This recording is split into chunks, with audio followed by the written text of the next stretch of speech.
The following is an exclusive presentation of WI Garden Media, the voice of Garden Talk Radio.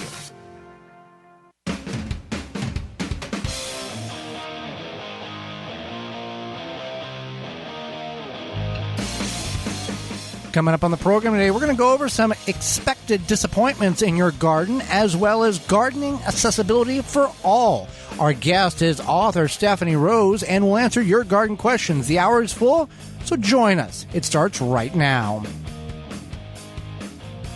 You are listening to the most informationally packed hour of garden-focused radio in the country and on the internet with your host, husband and wife team Joey and Holly Baird. This is the Gardening with Joey and Holly radio show. And welcome to the Gardening with Joey and Holly radio show. Happy that you've joined us today on the program. I am your host, Joy Baird. Beside me is my wife, co-host, best friend, and gardening partner, Holly Baird. This program is for you, about you, to help your garden grow better, to maintain your landscape, grow healthier trees, make your grass look greener, as well as preserving what you grow. Happy you're tuned in. If you're listening to one of the 18 AM and FM frequencies broadcasting our program here in 2022 through our parent website, which is the WisconsinVegetableGardener.com. Underneath the Season 6 tab at the top of the page, in-studio video replay, podcast replay, however you're doing it, thank you. If you want to be part of the program, you're welcome to do such. We encourage participation. Two avenues in which you can participate in that: gardentalkradio@gmail.com. Send us an email, gardentalkradio@gmail.com. Or if you'd like to talk to us, you can certainly give us a call on the Proclamation Hotline, brought to you by Proclamation Goods. That number, 1-800-927-SHOW. Again, toll-free, coast to coast, 1-800-927-7469. Proclamation Goods creates cookware for the eco-conscious home chef. Their pans are non-toxic, have a lifetime warranty, and are made in Wisconsin. Their award-winning stainless steel Proclamation Duo cookware set is a 12-inch skillet and a stock pot that doubles as a wok. Best of all, the skillet and stock pot hinge together to form a Dutch oven. It's two pans with the versatility of 10, empowering you to cook more with less. If you care about your health and strive for a more sustainable lifestyle, then Proclamation Goods is for you. Supply is limited, so order yours now at proclamationgoods.com. Proclamationgoods.com. Now, Holly, I'm going to ask, I don't want to come off as a sexist question, but you've used the pans more frequently than I have, and they work just as well for you as they have for me. Right. Yeah. Well, I don't know what you're saying. Like, they work just fine. Yeah, compared to other pans, these are more superior because they do a better. I like how they distribute the heat evenly, which is nice. They don't warp either. No, they don't warp either. And we had another fry pan, and it has been disposed of. It has been disposed of, but it seemed like it just got hot in one area. And then it rocked, and then it warped, and the whole deal. Yeah. The Proclamation cookware, the last pan set you're ever going to purchase. Well, Holly, there's with all things in life, there are disappointments. Some are expected, some are surprises. Gardening is no different. We're going to go over several expected disappointments that one may find themselves as they journey through their garden this year. Now, some of you may not fall in any of these categories, and good for you, you get a star. Grandpa says it's hard to get stars, so if you didn't fall in any of these, you're going to get a star. Imaginary, pretend star. We've sent it to you. So we're going to go over four things here, Holly. Right. So the first one is things eating your plants. So when I put this down for the topic, this can be anything from a fluffy non-welcome friend to your garden, to an insect, to maybe even possibly a bird. Right. So there's different things that could be eating your plants. So, for example, we have some issues with green beans. Right. We think it's cutworms.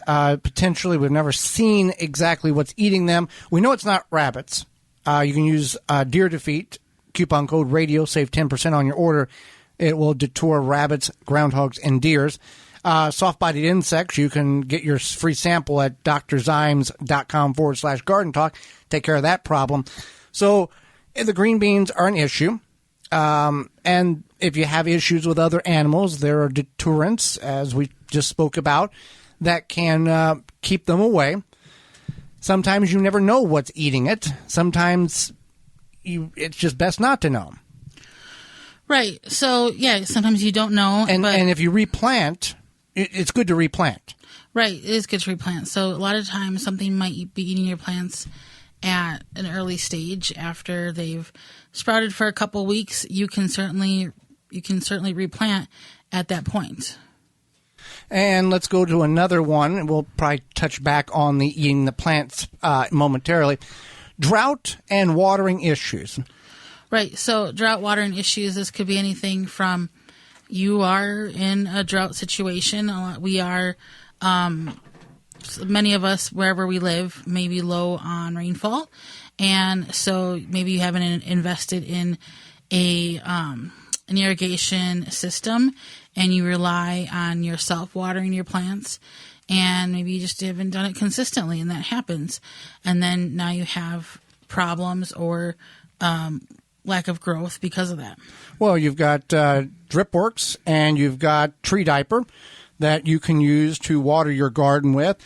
Yeah, Holly, many places are dealing with severe drought, and in order to help reduce the amount of evaporation, one can use mulch, and there's good mulches and bad mulches. Straw, shredded leaves, shredded paper, in some perennial beds, wood chips. Grass clippings are good if you are using clean grass clippings, meaning there's no seed heads or they haven't been sprayed with a weed and feed that will toxify your garden soil. Right. So, yeah, you can use mulch to help suppress the weeds a bit, which is our next topic, but also help keep that moisture in. So, weeds. And this seems to be a problem a lot of people, most everybody deals with, obviously. Some more severe than others. And it seems to be right around this time that you start to notice that the weeds are kind of taking over. And there's some things you can do. One is obviously you can pull them. But two, you could possibly, like we had said, mulch to help maybe suppress some of the weeds.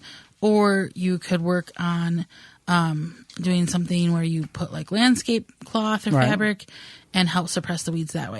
You can use a natural weed killer. Naturalgreenproducts.com has that.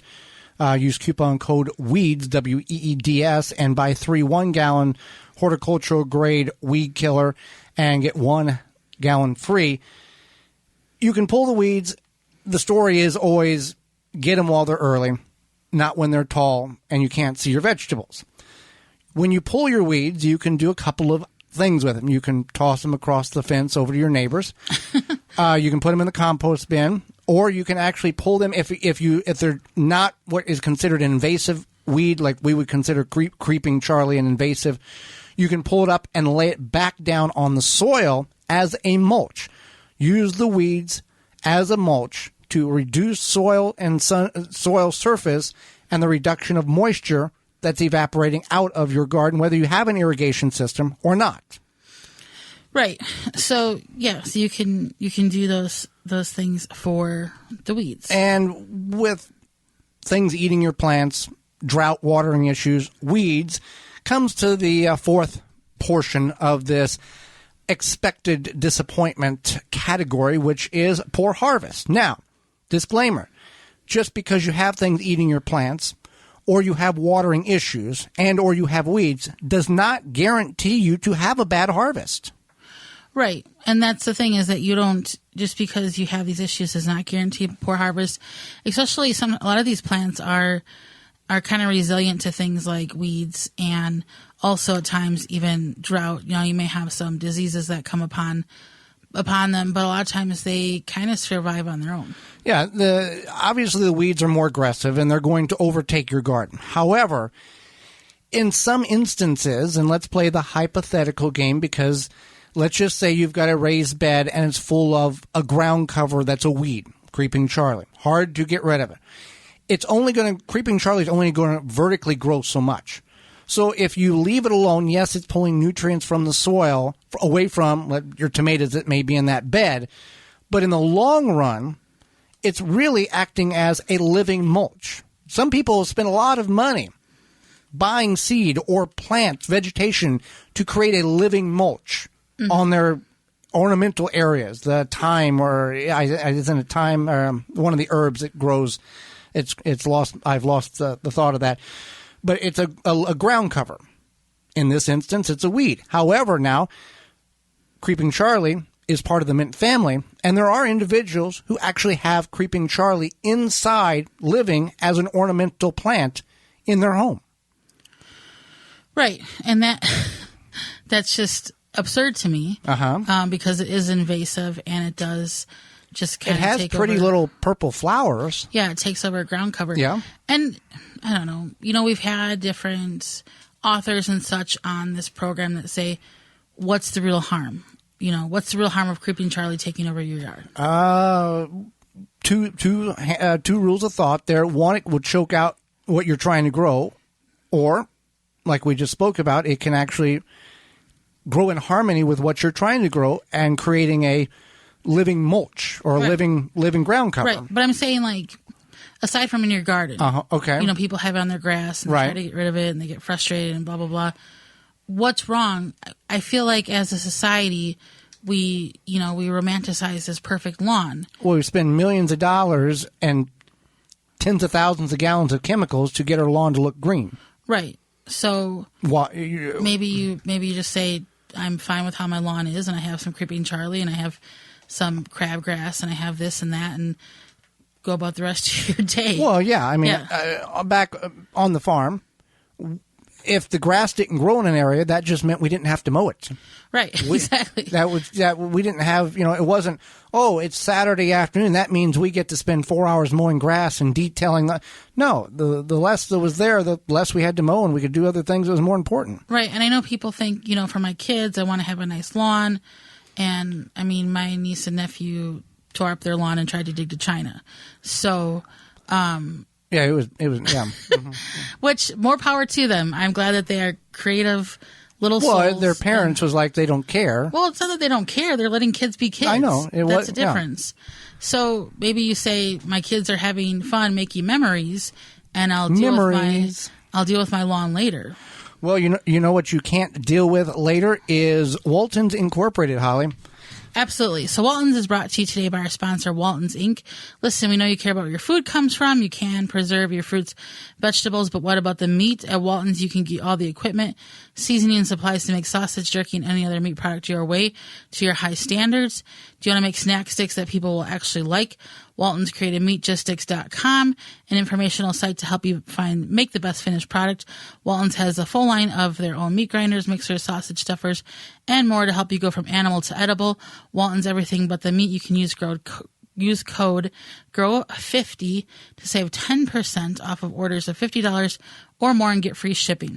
Well, when we come back, accessibility for gardeners, no matter what size you are. You're listening to the Garden with Joey and Holly radio show. Got a question for Joey and Holly? Send it via email anytime to gardentalkradio@gmail.com.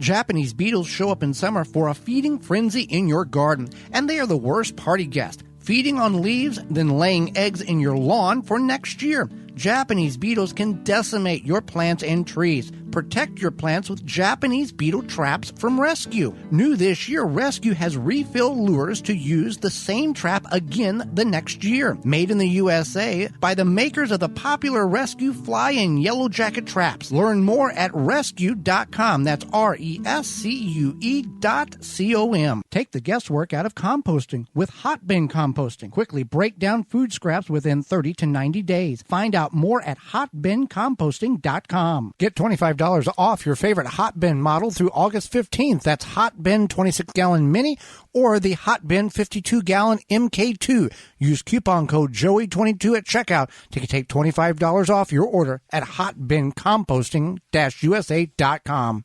Do you have nuts or fruit in your yard? A Nut Wizard is a handy, effective tool that will pick up round or oval tree produce quickly and easily, leaving debris behind for a clean harvest. A Nut Wizard tool saves your back and your time. Visit nutwizard.com for more information. Hey gardeners, it's that time of growing season, so let's start canning. Head over to Fleet Farm for all of your canning supplies and jam mixes. In one easy stop, find everything you need, like jars, lids, canners, strainers, racks, spatulas, and funnels from top brands like Ball and Kerr. Plus, pick up mixes, sugar, and more. When it comes to canning, get everything you need at your canning headquarters, Fleet Farm. Protect your plants from damage with the 3-in-1 Plant Guard and Special Blend Fertilizer. Visit ivorganics.com. Use promo code RADIO10 to save 10% off your order. Thanks for listening to the Gardening with Joe and Holly radio show. As you've heard through the program, many companies offering coupon codes to help you save on great products. If you've missed any of those coupon codes, you can go to our parent website, the WisconsinVegetableGardener.com, and click on the Money tab at the top of the page, and they're all listed for you. The Gardening with Joe and Holly radio show is brought to you by the following: Pro Plugger, Chip Drop, Bellbuster, Johnny Appleseed, Ivy Organic, Milkweed Balm, Walton's Incorporated, Bloomin' Easy Plants, Jung Seeds. Find all sponsors at the WisconsinVegetableGardener.com and thank them for their support. Welcome back to the Gardening with Joe and Holly radio show. Tree Diaper. We talked about watering situations earlier. Tree Diaper takes all the work out of it for you. Tree Diaper is a revolutionary watering system that slowly releases water around the base of any tree or plant as the soil dries. The Tree Diaper is filled with water from rain or when you water, and slowly releases water over 3 weeks. No more overwatering or underwatering with the Tree Diaper. Every time it rains, Tree Diaper recharges. No pipes, hoses, or electricity needed. Water your plants and trees, whether down by the house, down the road, or in the back 40. Also works under mulch. Whether you're a first-time gardener or advanced, Tree Diaper will improve the way you water your plants. Made in the USA.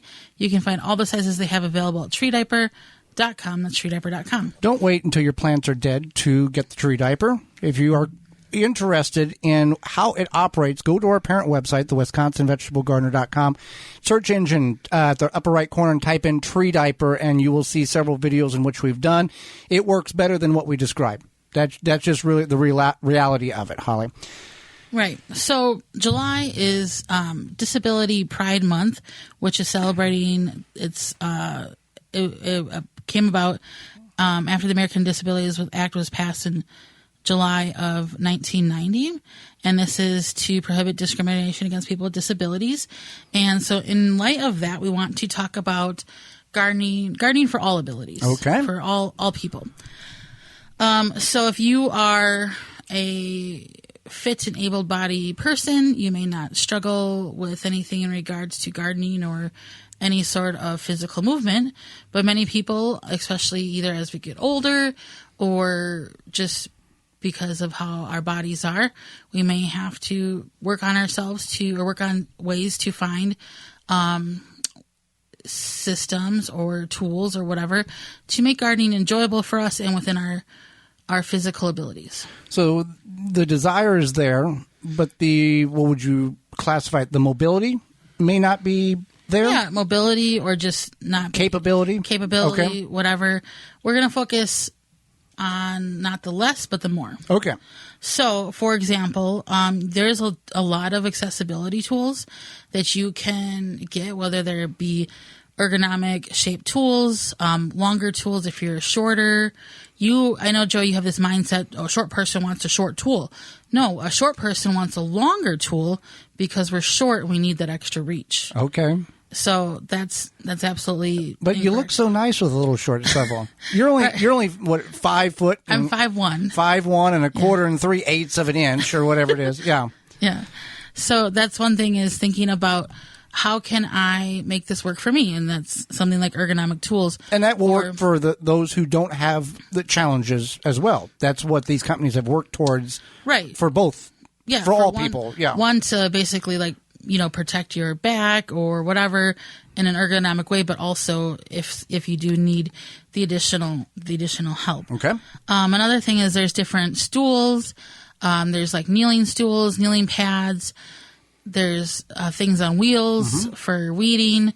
There's all sorts of, things you can look up to purchase to help whatever you need, whether it be a nice sturdy multi-use kneeling stool or something on wheels, or just a bucket. A regular, bucket. A bucket.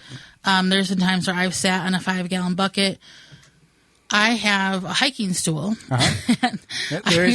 There is such a thing, folks. It's a hiking. That's what it's categorized. Yeah. And because I like to hike, but sometimes, you need to take a little break. And so you bust out your hiking stool. And you sit on the trail. You take a seat for a few minutes or whatever you need. Or you just want to have some water or a snack or whatever. It's literally like not marketed as a hiking stool. It's just a small, lightweight stool that is portable, and I can put it on my backpack. But it would work in the garden. However, if you're in soft soil, it may not have the foundation. The legs may go through the soft soil, and so maybe like a 5-gallon bucket would be a better... Something that has a larger foundation on it that has more surface area so it doesn't sink in. Right. Yeah. So then also another thing is you want to be aware of yourself, right? So maybe you want to take more breaks, spend more time in the shade, make sure you're drinking plenty of water, make sure, you have snacks, whatever. There's many people who get low blood sugar or... whatever occurs. So making sure that you are taking care of yourself and being aware. And if the heat does affect you, then don't garden during the hottest parts of the day between about 1 and 3 p.m. It's okay to leave some weeds. There's an old saying in Europe, one of the allotment gardeners says it, do a little, but do it often. Right. And that's another thing is that, do a little, do it often, and be mindful. Maybe you're a morning person. You can go out in the garden in the morning before that sun starts to heat up the day. For most of our gardens, it's similar to on a farm. You're never going to get everything done that you need done. You want to prioritize and figure out what has to get done. Once those have-tos get done, then you can go, well, what needs to get done? Right. Definitely. Another thing is you want to consider stretching. Stretching helps all of us. It doesn't matter what your abilities are. It just helps keep your joints and your body feeling nice and loose and good. So, what kind of stretches would you recommend? Like forward folds. You can do any combination of what's called a cat-cow. And a lot of these you can do seated. So if you want to, you can find on YouTube seated stretches, things like that. If maybe doing standing stretches feels a little bit too much for you, you can do, kind of do some arm stretches, leg stretches. You can look up stretches for gardeners, seated stretches for gardeners, things like that, and you can find all sorts of videos. And again, the point of stretching before you would go and do these activities is what is the main purpose of such a thing? Well, when you stretch, it helps warm up your muscles. Okay. But also after, then it helps. It's kind of like a cool down. I'm not a fitness professional by any means. Doesn't it also help with blood flow, and also that would help with thinking coherently or thinking more clearer? Yeah, it can help with blood flow. Okay. Mm-hmm. I know, like, for example, working a desk job, if I get up and stretch, it definitely, like, kind of refreshes me. Mm-hmm. So, and then you dread going back. So another thing is that you can grow what you can and then use other resources like farmers markets. So, for example, maybe you want to grow in some containers, but you don't have a lot of help, and those containers could be heavy, so you just kind of keep them in one place and grow a few tomatoes and what you really enjoy. Then you can get the rest of your seasonal produce from farmers markets, and that's another way to get that if you can't, if you don't feel that you can successfully grow on your own. How can one find a local farmers market in their particular area? You can just go to your favorite search engine and type in farmers market and your zip code. Otherwise, you can call your local city hall or town hall, whatever, and they can direct you, or county. Yeah. And for large municipalities, if you're new to the farmer market environment, small towns will have like once a week or once every other week. Larger municipalities, cities will have multiple ones, particularly maybe a day they'll have 2 or 3, or throughout the week they might have like different areas of that city. They'll have a different one every day. Right. Yeah. So there's that option as well. And they're not sponsored here, but there are door delivery produce companies that you can order for a fraction of what you would buy at the grocery store. And there's a certain amount you have to order in order to get free shipping. However, the produce is phenomenal. Yeah. Sometimes better than what you would get in the store. Right. And there are different companies for that, definitely. So, yeah. And then ask for help in exchange of, maybe a home cooked meal or something. If you have a friend that can help you with, maybe you need something moved around, like some 5-gallon buckets or containers, or maybe you need help with weeding, or maybe you just need help getting the supplies for your garden because they might be too heavy or not able for you to maneuver around. Say, hey, can you help me? I'm going to go buy these things at the store. Can you help me get them set up? And then, once I have this delicious produce, I will cook you or make you a salad or whatever, or share the produce with you. And if you're on the receiving end of that, just be nice, offer them the help, and don't expect something in return. Right. Just pass it on. Right. But I think that if you are asking to help, it's nice to offer something in return. Well, yes. Maybe you have a crafty, you're crafty and you want to make them a little craft or draw them a pretty flower picture for their fridge, whatever. But what I'm saying is, if we help somebody, we shouldn't automatically think, well, if I help them, I'm going to get something in return. No, not at all. But that's the way some people think. Right. And that's not right. But most people I know, when they ask for help, they do offer some sort of compensation, but not necessarily monetary, but just something that like, hey, I can do this. I mean, I have friends who will offer, like I said, artsy stuff, crafty stuff, whatever. Well, something that you can probably have to take care of yourself first, and then you can work in your neighbor's yard, is those pesky Japanese beetles that are flying around. It's summer, my friends, and they are wreaking havoc on not only your garden, but everybody's in the neighborhood. Yeah, if you're looking to successfully control beetles without damaging the environment, look no further than Beetle Gone from Phylum Bioproducts. Derived from a naturally occurring bacteria, Beetle Gone is the only organic solution that successfully controls beetle invaders. Just mix the powder with water and spray on your plants.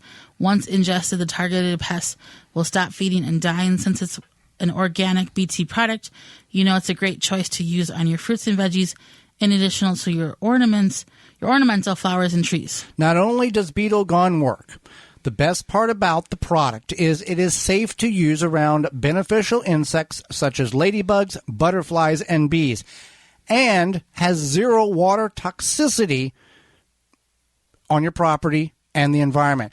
Beetle Gone from Phylum Bioproducts. Find out more at BeetleGone.com. BeetleGone.com. And when you purchase at BeetleGone.com, use coupon code GardenTalk10 at checkout to save 10% on your order at BeetleGone.com. Hang out with us. When we come back, author Stephanie Rose will be with us. You're listening to the Gardening with Joey and Holly radio show. Have a garden question? Give Joey and Holly a call now or anytime 24/7. Just dial 1-800-927-SHOW. If you can't get through, leave a message and they will call you back. Call now, 1-800-927-SHOW.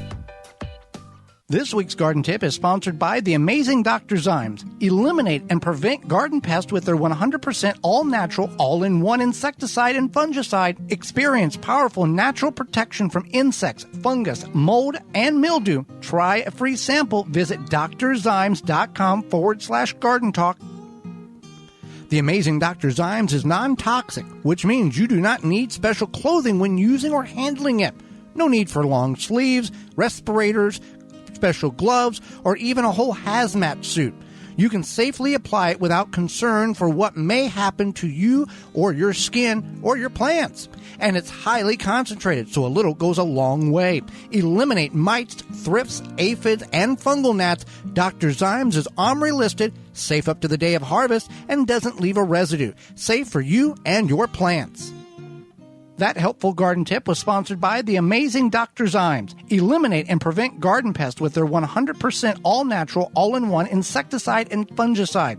Experience powerful natural protection from insects, fungus, mold, and mildew. Try a free sample. Visit drzymes.com/garden talk. Jung Seed Company is a family-owned and operated gardening company since 1907 with the largest selection of seeds and plants online. Use code 10 10TG22 to receive 10% off your order at jungseed.com. That code again is 10TG22. Brought to you by Blue Ribbon Organics, providing locally made organic compost and soil blends for gardens, farms, landscaping, and more. Visit BlueRibbonOrganics.com or call 262-497-8539 to find their products nearest you. Chip Drop is a website you can sign up for free wood chip mulch delivery right to your door for free. Chip Drop connects homeowners and gardeners with tree services who are trying to get rid of their wood chips. You can also sign up to get free logs and firewood. Go to chipdrop.com to learn more and sign up for a free account. 90% of the world's flowering plants require pollination to reproduce. Without pollinators, we humans would not survive. Here at Finding Nectar, a Denver suburb-based nursery providing flowering plants that are bee, butterfly, moth, and bat friendly. We are striving to get more pollinators into the backyards of Colorado. Together, we can increase the pollinating population one plant at a time. Affordable plants. Check all the plants out at 1550 Highway 72 in Arvada and at findingnectar.com. A non-selective herbicide that is also USDA certified? You bet. No More Weeds by Naturally Green Products. The same great company that brings you no more bugs, no more weeds. Kills weeds with no harsh chemicals, no glyphosate. No More Weeds is a commercial-grade vinegar base with a proprietary sticking agent. Great around pools, decks, patios, etc. Visit natgreenproducts.com, enter promo code WEEDS, WEEDS, and buy 3 1-gallon size units. Get the 4th one free. Thanks for listening to the Garden with Joe and Holly radio show. As you've heard through the program, many companies offering coupon codes to help you save on great products. If you've missed any of those coupon codes, you can go to our parent website, thewisconsinvegetablegardener.com, and click on the Money tab at the top of the page, and they're all listed for you. The Gardening with Joe and Holly radio show is brought to you by the following: Rootmaker, Dripworks, Pomona Universal Pectin, Phylum Bioproducts, Tree Diaper, Chapin Manufacturing Incorporated, Deer Defeat, Water Hoop. Find all sponsors at thewisconsinvegetablegardener.com and thank them for their support. Even when you feel low, you can still go. Welcome back to the Gardening with Joey and Holly radio show. Moments away, we will go to the proclamation hotline for Stephanie Rose. But first, Simple Grow, a simple product to help your plants grow better. Are you worried about your plant growth? Provide your plants with what they need to grow to their potential with Simple Grow. Simple Grow offers 100% organic worm castings at simplegrow.com. Unlike other worm casting products, when you order from Simple Grow, you're getting 100% worm casting, not filler plus castings. See, they don't play around. No. They give you the whole deal and nothing but the deal. 100% worm castings, that's it. Yeah, you can promote ideal soil structure and aeration with Simple Grow all-natural, odor-free worm castings. There's only one ingredient, worm castings. No chemicals or additives will seep into your food, and it doesn't smell like other fertilizers. For indoor and outdoor use, order by the bag, bundle, ton, or truckload. Check out what Simple Grow 100% worm castings can do for your plants and order today at simplegrow.com. Well, Holly, let's go to the Proclamation Hotline, brought to you by Proclamation Goods, and bring in our guest for this week. Stephanie Rose spends her time as a gardener, writer, and artist in Vancouver, BC, Canada, where she has turned her small urban yard into a garden therapy heaven. She's passionate about organic gardening, natural healing, and art as a part of life. Welcome to the program, Stephanie. Thank you so much. Nice to talk to you today, Joey and Holly. Well, thank you for taking time out of your busy schedule, not only to educate Holly and myself, but all of our listeners across the United States. We thank you for that. So, it's my pleasure. So I want to start with this question: what is garden therapy? I was mentioned in the intro there. What does that mean to you? Well, back in 2006, I all of a sudden overnight, I don't know what happened. I got a headache and I couldn't get out of bed for almost 2 years. It was something that came on really suddenly, and I was completely disabled. So I wasn't able to leave my home, and as I started to rest enough, started to gain a little bit more strength, started to heal, I decided, I'm going to use my outdoor space as my rehabilitation program. So I didn't know how to garden. I grew up in the city, and I went outside and I just started scratching in the soil a little bit, went back to basics, learned how to plant seeds, grew herbs, made all my own food, and started just, getting that experience of plants and gardening as therapy. It really helped me heal. I saw a really big transformation in my garden space and in my whole being, my body, my emotional state, even gardening is so great for your, to exercise your mind. So as you can imagine, I was kind of, feeling like I needed that exercise of getting out there and learning about the science of plants. So all of those things is what garden therapy means to me, because it's something that heals me from a very severe disability. And I don't want this to sound like I'm making light of others who have conditions that they don't know if they'll come out of. But in that 2 years that you were stuck in your house, you didn't know if you were ever going to get out again. And when you was it almost like a second chance at life? Oh, absolutely. I often say that gardening saved my life, and I don't mean that in a way that's exaggerated at all, because it didn't feel like I had much of a life when I was confined to bed. Yeah, that definitely is very understandable. So one of your books is Garden Alchemy. What is Garden Alchemy? And tell us, more about what's in your book and how that can be helpful for gardeners. Yeah, so when I was out there learning how to garden, I found that the information that we were given on how to garden, was very much set for, I guess, based on agriculture practices. So based on, how farming was done. So taking that farming concept and bringing it to our home gardens. And I thought, this doesn't make a lot of sense to me. When I looked at how gardening was done in the forest or in a meadow, how Mother Nature gardens, how those ecosystems exist, I thought there has to be a better way. So I started, throughout when I started gardening, and again, it was many years ago, I became a master gardener, and then I became a permaculture designer, and I started studying herbalism and plant medicine.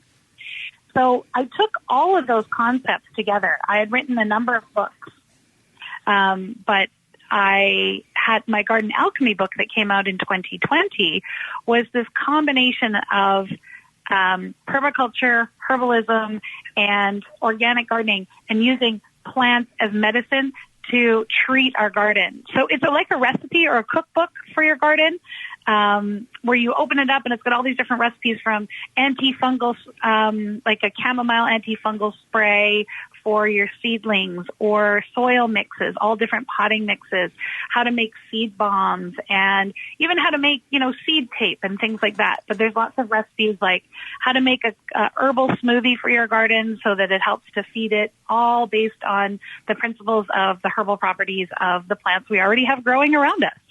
And whenever you talk about the farming method not transitioning very well to the backyard, you're referring to traditional row and one crop per field.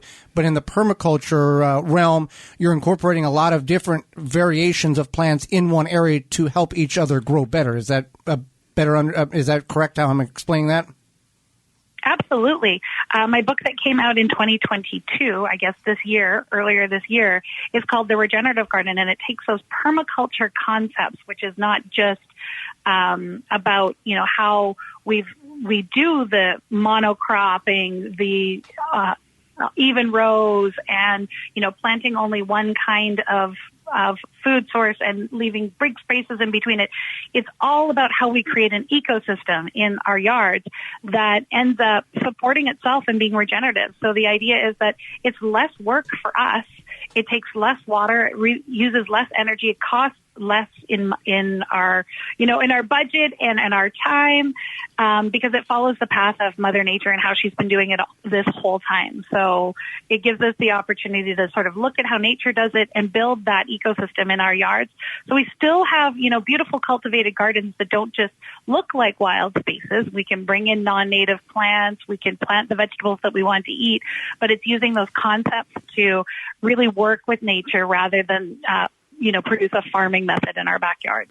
In the process of writing these books, was there any aha moments, things that you were like, I thought I knew that, but clearly I was wrong, or did you kind of really have a knowledge beforehand going into that?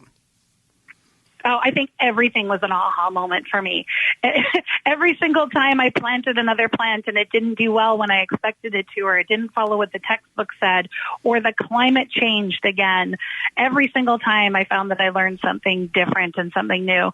And that's the reality of living in the world that we're living in today, is that not only do we have, very many changes on a global scale of what's happening with our climate and how plants are going to react to that, but in addition, we have microclimates that are in our own garden spaces. So we can't really depend on a 30-year weather average to figure out what it is that, the understanding of what the climate's going to be, so we can garden and match that based on what a textbook says.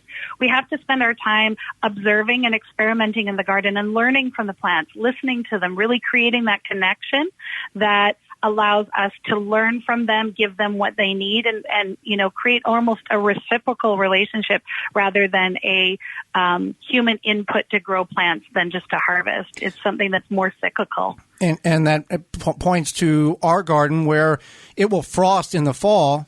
The neighbors' gardens and roofs will be covered with frost, but the way our backyard garden sets, it doesn't get hit for another couple of weeks. So it's very unique in how 12 feet here or 13 feet there or 20 feet makes a tremendous difference on if your tomatoes survive or not. And we have really very little control over that. Absolutely. And that's how I start off the Garden Alchemy book, was to give the reader a little bit of an opportunity to start playing and practicing in their garden, to learn those observation and experimentation skills, so that they can then learn about their unique microclimate. So in that first chapter, there's some soil testing that you can do at home with just ingredients from your kitchen, nothing fancy. You don't need to send it off to the university extension to see if there's heavy metals in it.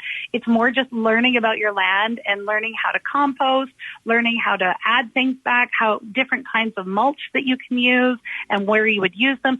All these things that will help you build the skills that you need for your unique landscape, rather than, following that textbook. So it's a book that is more open-ended and allows you to play in your garden and learn from how the plants react.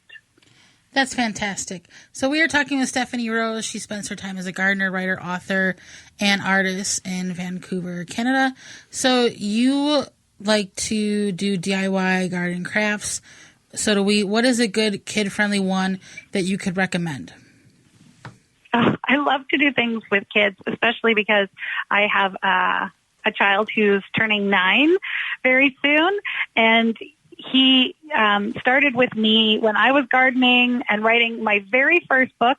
He was in the baby carrier on me while I was doing all the photos and gardening. So he's grown up in the garden and calls himself a master gardener. And, some of the projects that he really, really enjoys are anything that is more immediate. So when we're planting things, especially at his younger age, when we're planting things, it's really wonderful to see them grow over the season and be able to harvest them. But the projects that I find really engage him is when we're doing the planting and the seed starting, playing with the soil, making little newspaper seed pots. I've got some instructions on how to do that on the website, so I can give you guys the link so you can share it with readers. But making little newspaper seed pots, the children can start the seeds in them, and as they grow up, plant those in the garden. But then doing things like making painted garden markers, so that there's a craft that goes along with it and it attaches to that seed when you can't really see it. When the plants grow up and you harvest them, I really like to do a scavenger hunt through the garden. So give a list of all the different senses. What can you see in the garden? What can you smell in the garden? What can you taste in the garden? And have them go around and experience all the different ways that the garden sort of feeds and engages with their senses. And those little scavenger hunts are really fun because, you can do them for different seasons, or you can have them really open-ended and see what they find. It's a really fun experiment. Sounds like it, and keeps them engaged and gets them to eat what's being grown. Yes, absolutely. Now, you enjoy making cold process soap in addition to the other things that you do in the garden with your books there. What is cold process soap What is it, and would you encourage people to try it, or is it one of these things that you need a lot of knowledge in order to make it happen? I would absolutely encourage people to try making cold process soap.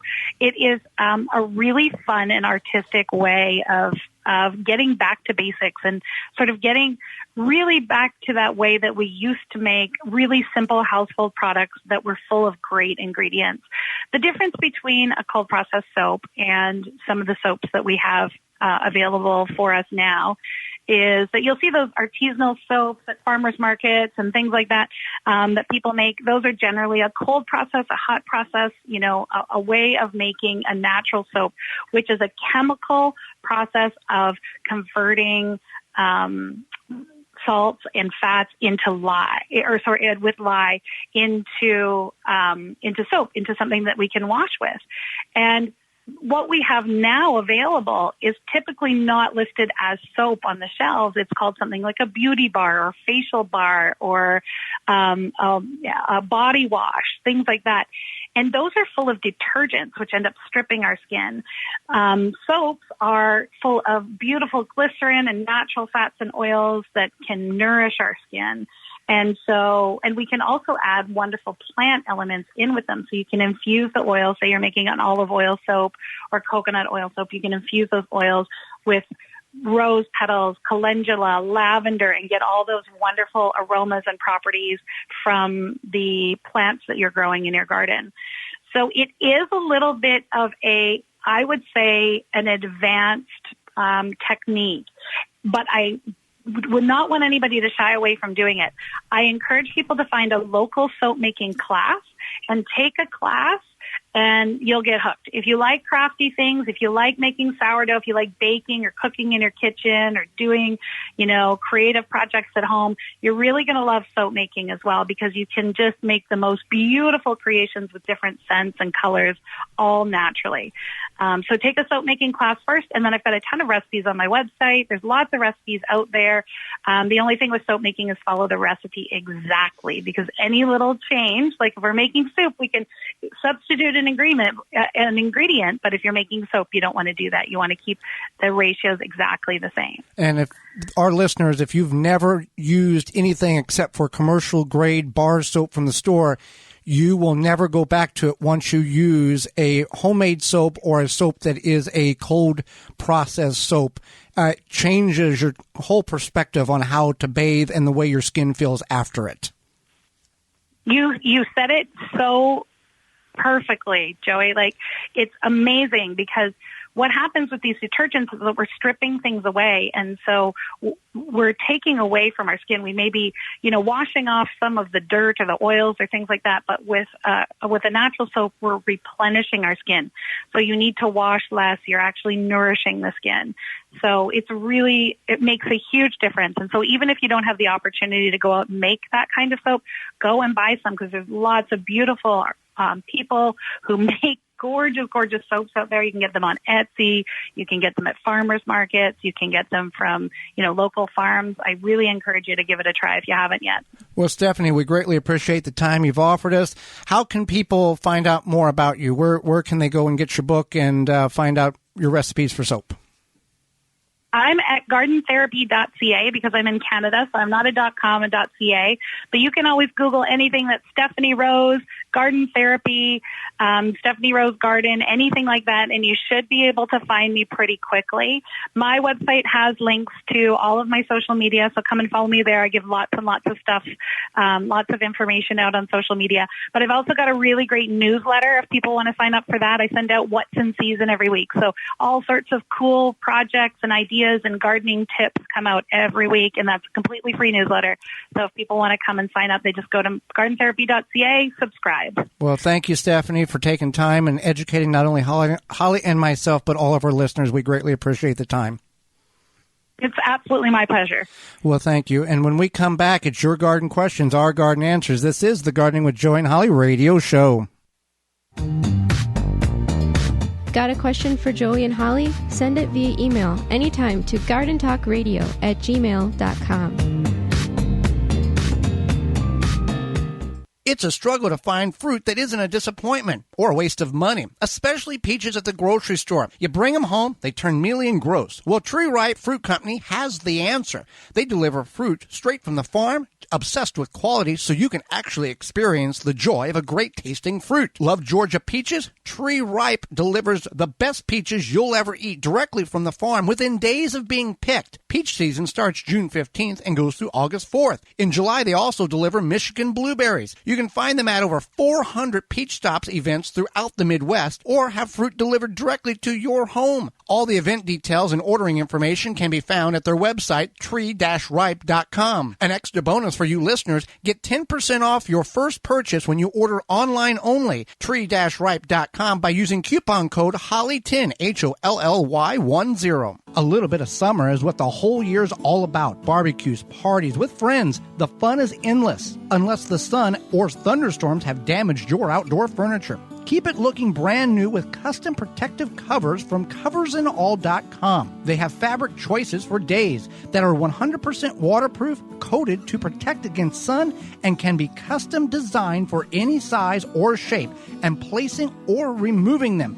Easy peasy. Visit coversandall.com and use code GARDEN25 at checkout to save 25% on your purchase. Rootmaker starts your plants off right and keeps them going through harvest. From their seed starting trays with an innovative design that air prunes the roots to their large variety of grow bags, 1 to 60 gallons. Their products will provide you with the harvest that you've never seen before. Visit rootmaker.com and use coupon code RADIO22 to save 15% off your order. That's rootmaker.com. Pomona's Universal Pectin is a high-quality pectin that gels reliably with low amounts of any sweetener. If you're trying to reduce the amount of sugar in your diet, you'll love Pomona's Universal Pectin.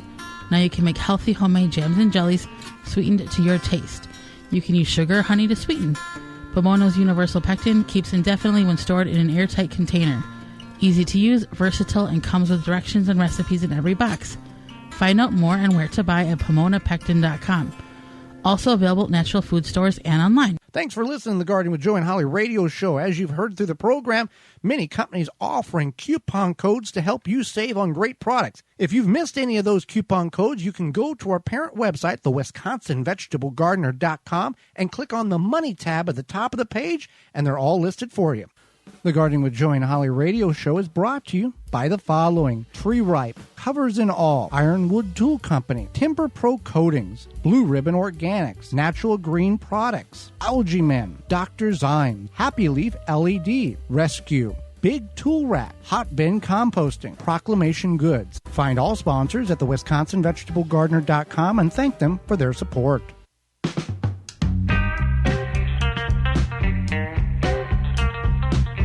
Welcome back to the Garden with Joe and Holly radio show. Thank you for being with us today. If you want to be part of question and answer, that's what time it is now. Your questions are answers. You can send that over to gardentalkradio@gmail.com. That's gardentalkradio@gmail.com. Or you can send us, you can give us a call on the Proclamation Hotline, brought to you by Proclamation Goods. That number, toll free, coast to coast, 1-800-927-SHOW, 1-800-927-7469. Proclamation Goods creates cookware for the eco-conscious home chef. Their pans are non-toxic, have a lifetime warranty, and are made in Wisconsin. Their award-winning stainless steel Proclamation Duo cookware set is a 12-inch skillet and a stock pot that doubles as a wok. Best of all, the skillet and stock pot hinge together to form a Dutch oven. It's 2 pans with the versatility of 10, empowering you to cook more with less. If you care about your health and strive for a more sustainable lifestyle, then Proclamation Goods is for you. Supply is limited, so order is now at proclamationgoods.com. All right, Holly, a number of questions came in this week. Let's see how many we can get through to the top of the hour. This one is sponsored by Fleet Farm and FleetFarm.com. I want to plant garlic for the first time this fall. I'm in Minnesota. Can I plant store-bought garlic? Well, it's not recommended because store-bought garlic is coming from a myriad of places, whether it be growing in a hydroponic situation or even Asia sometimes. And a lot of times they are sprayed with growth inhibitors so that they do travel well, especially when they are coming across the globe, so they're not going to necessarily grow. If you wonder why store-bought garlic just never sprouts or takes a long, long time. Or tastes terrible. That's why. So you want to contact an organic garlic supplier, or you could buy from like a farmer's market or something. Yeah, in the north here of the United States, hardneck garlic is preferred. It grows best from our experience. There are some people that grow softneck garlic, but hardneck is the preferred variety. And if you know the variety, whether it's Spanish Rollhard, German Hardy, Purple Glazer, there's a bunch of them. If you know what they're supposed to do, it's a lot easier to grow. And side note, if you've never grown garlic before and you're buying it maybe for the first time from your farmer's market, whatever the recipe says, use a quarter of that. If the recipe says 4 cloves or 3 cloves, use half a clove. Well, you wouldn't don't necessarily use a quarter, but maybe use some and then. Well, what I'm saying is you would not believe the aroma the or potency. the potency. Not in a bad way, but it's just very rich. Right. All right, let's see what the next question here is. How often do I add worm castings? Every month, every 2 months, every week? What do I do? Well, you just kind of want to add a small amount of worm castings to the top of the soil monthly throughout the growing season. Don't worry if you add a little extra. Unlike chemical fertilizers, worm castings won't harm your plants. So maybe just like a sprinkle or so to the top of your soil every month. If you don't have enough, you can certainly get it from simplegrow.com. They have 100% worm castings, so that works out well. But yeah, you can't there are people that will actually start their seeds in 100% worm castings. Right. Because it's a safe medium to grow in. There's nothing wrong with that. No. Nothing wrong with our next question here, Holly. I can't find a whole lot of information on growing rutabagas. Great information that would be. I started some plants early in June, and I'm planting more this week. Everything I read says it's too late here in Wisconsin to grow them. Is this true? Do you have any experience with such? You can do a fall planting of rutabagas. So you would start those, you would plant yours August 1st in southeast Wisconsin. Yeah. We're in zone 5, so you'd have to figure out kind of what zone you are in. But yeah, that's no problem. It just comes down to your location.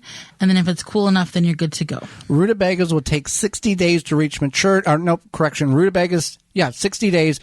No, turnips 60 days, rutabagas 90. We start both of ours August 1st and harvest them accordingly, typically through into November on that. So we've never had success. One time in like 5 or 6 years, we've had success growing rutabagas in the spring. They were like softball size. They were beautiful. Yeah, they were really nice. And actually, I thought we had a fall harvest, a really good fall harvest. We had several good fall harvests because those days are getting shorter, nights are getting cooler, and those root crops thrive in that kind of condition. So there you go. Next question. Can you grow yacons from seed? No. Well, yacon is a root crop from South America, and it looks kind of like a pale sweet potato. Right. I guess like a gray sweet potato on the inside. It's whitish. And you want to start it from rhizomes.